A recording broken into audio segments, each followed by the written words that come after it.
எல்லாருக்கும் வணக்கங்க. நவக்கிரக கோயில் 9 கோயில் இருக்குல்ல, அதை ஒரே நாளில் என்னைக்காவது நீங்கள் பார்த்துருக்கீங்களா? பார்க்கலாங்க, என்னோட வாங்க.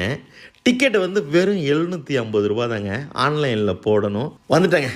காலையில் 5 மணிக்கெல்லாம் ஃபோன் வந்துருச்சு. ஏன்னா நான் ஆன்லைனில் முன்னாடியே டிக்கெட் போட்டேன். சார் 5:30க்கெல்லாம் வந்துடுவீங்களா சார்? வந்துடுவேன் சார். 6 மணிக்கு சரியாக எடுத்துருவோம் சார். நான் 5 மணிக்குங்க ஃபோன் வந்துச்சுங்க. தமிழ்நாடு அரசு போக்குவரத்து கழகம் கும்பகோணம் அவங்களும் தான் பேசினாங்க. நான் கிட்டத்தட்ட 5:45க்கு போயிட்டேன். அங்கே போனால் ஆஃபீஸர்ஸ் நவகிரகம் போகணுமா, இங்கே வாங்க இங்கே வாங்கன்னு அப்படியே அன்பாக கூட்டிகிட்டு போய் அங்கே அப்படியே டிக்கெட் கொடுக்குறாங்க. அந்த பிஎன்ஆர் நம்பர் வரைக்கும் செக் பண்ணுறாங்க. டிக்கெட்லாம் கொடுத்தோன்னா ஒரு பை அழகாக இருந்துச்சு, மஞ்சள் கலர் பை. அதில் ஏதோ தண்ணி பாட்டில் உள்ள என்னமோ இருக்குது. அதெல்லாம் பார்க்க நேரம் இல்லை, ஏன்னா பஸ்ஸுக்குள்ளே ஏறணும். அப்படியே பஸ்ஸை பாருங்களேன், ரத்தம் மாதிரி நிற்கிது பாருங்கள். ஐயோ, அந்த மஞ்சள் கலர் அந்த காலங்காத்தால் அப்படியே அந்த இருட்டுக்குள்ளே அந்த பஸ்ஸு ஜெகஜோதியாக இருந்துச்சு.